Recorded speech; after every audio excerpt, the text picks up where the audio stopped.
Now, if you like to collect playing cards and put them onto a shelf like that, then this is the video for you, because today I'm doing a top 5 video on which top 5 decks to get as a collector of playing cards. Now, my name is cardperfectmagician. If you don't know me, I do top 5s, deck reviews, sleight of hand, tutorials, cardistry, the whole works. So if you want to check it out, subscribe and ring the bell, and let's get into it right now.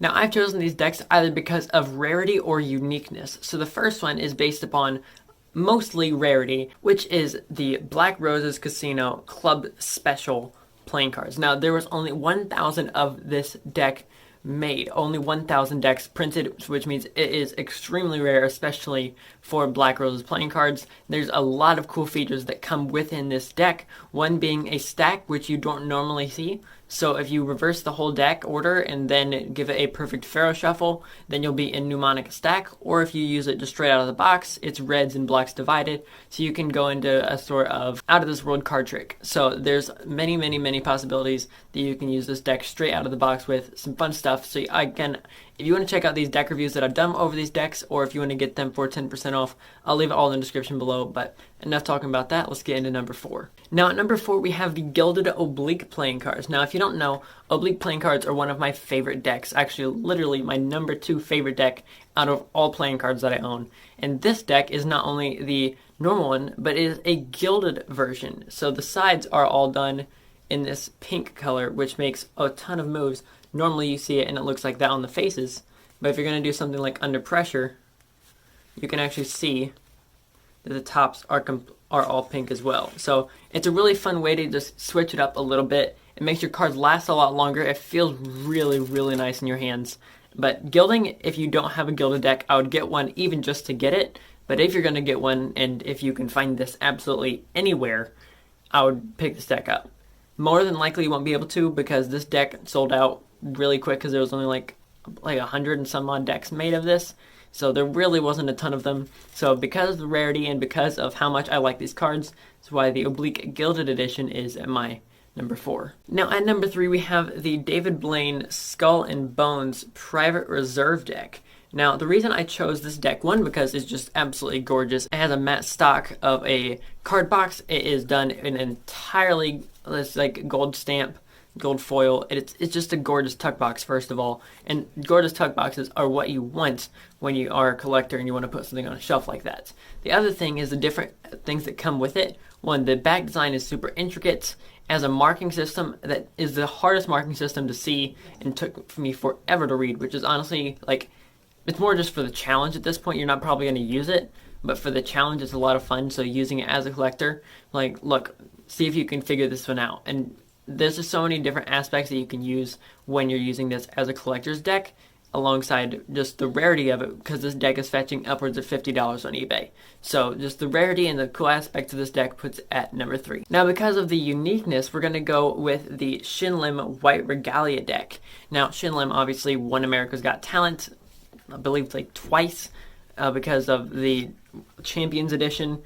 And the reason I love this deck so much, one, is just because of a fantastic guy made it, and number 2 is because of how unique it is. Now, I believe you can find this one still on the website, either this or the black ones. I don't remember which, but there's a black edition of this as well. I only have the whites, which I definitely plan on getting the black edition.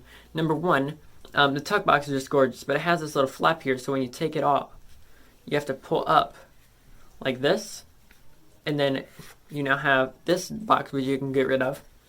And then you have this box here, and you have basically a second box, and then you pull the cards out the side. This is now empty, and now you have the backs. So you have all the cards that you need. So another great thing about this deck being a collector's deck, one, is just the really awesome way that it opens up, and 2 is that there's literally embossing, gold foiled embossing on the backs of the cards. There's gold embossing on the cards. That's so freaking cool. So it's literally raised off the backs of the cards. Like, you can feel the texture of this back design. Such a cool way of doing it, which makes a lot of sense as to why this deck is my number 2. Now, before we get into number 1, we have 2 runner-ups. Now, first one, simply for uniqueness as well, we have the Jazz Stripes playing cards. Now, why the Jazz Stripes playing cards? What's unique about this deck? It's, again, the way that it opens. So instead of opening up like a normal tuck box, this one opens up like this. So super cool way of doing it. There are some things that I'm not a big fan of, which is why it is at number 7, the first runner-up, because every time you do it, it does brush against the fronts of the cards. No, it's not super tight on it, so it doesn't actually really damage the cards, but I think if you had a deck that was like super tightly packed, I also took out the blank card that comes along with it, so it has this, and it had a little divider piece in it, which also made it a lot tighter, which I took out as well. But because of those reasons, I have it at number 7. But seriously, this deck is gorgeous. It looks fantastic. Borderless design. So when trying to do cardistry and fanning, it's going to look fantastic. It's printed by Got Magic. And because of all of these reasons, this is my number 7. My second runner-up, number 6, we have the Orbit V5s. Now, first of all, gorgeous deck. Absolutely love the Orbit V5s. Nothing wrong with this deck. One of my favorites, if you just look at the tuck box on my review of it, or just now, the tuck box literally is like missing a flap, and the amount of things that I've done to this deck is astronomical, just because I just use this deck all the time. So first off, if you like to use your collector's decks, this is one that I use consistently. But when you're talking about rarity, this is the most expensive Orbit deck that you can find anywhere. They're searching $30-$35 depending on the website. So whenever Rare Playing Cards gets theirs back, I do have a 10% discount on all the cards. So whenever they get them back in stock, if they don't already, you guys can check that out. So I'll leave it down in the description if they are back in stock, which you just don't know because this deck is just so highly sought after. I just couldn't tell you, honestly. So you might have to do some digging for some of these decks, but I do hope you guys enjoy them. Now, before we get into number 1, I do want to let you know that Rare Playing Cards is doing their Black Friday sale, and if you go through the link in below, it does support the channel as well. So please, if you're going to go to the Black Friday sale, come to the link in the description below. It does help me out. And now let's get into number 1. Now, really at no surprise to anyone, for the number 1 deck, a collector's deck in my collection, shockingly, we have the Luna Moon playing cards. Now, first of all, if you don't know about the Luna Moon playing cards, and it's like the shields and every other deck that's going to be coming out on Kickstarter, I cannot stress this enough. So first of all, let's just look at the box. It's not a box that you'd normally see. It doesn't look normal at all. Like, some decks look normal, and then they're like, whoa, like Jazz Stripes, they're like, this could be a normal deck, and then it opens up weird. But this deck doesn't even look normal. It's just freaking cool. So, let's just take a look at it real quick. When you're taking a look at this deck, the way to first get into it is to take off this top piece.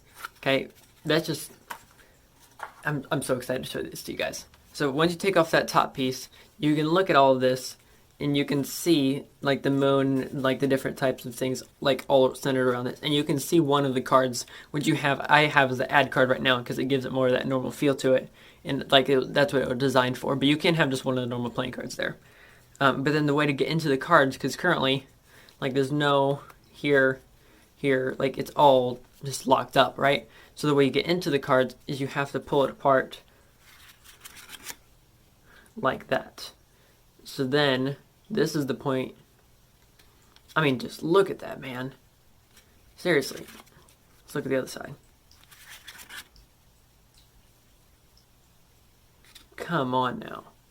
I mean, if you're looking about a collector's deck, how can this not be your number 1? Just listen.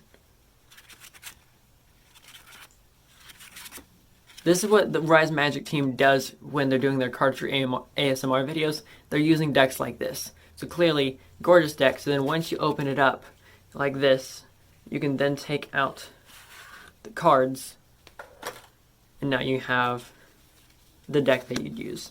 And this purple is just beautiful, which is why the background is the way it is today, because I love this freaking deck, which is why it's usually sitting right up there on that shelf.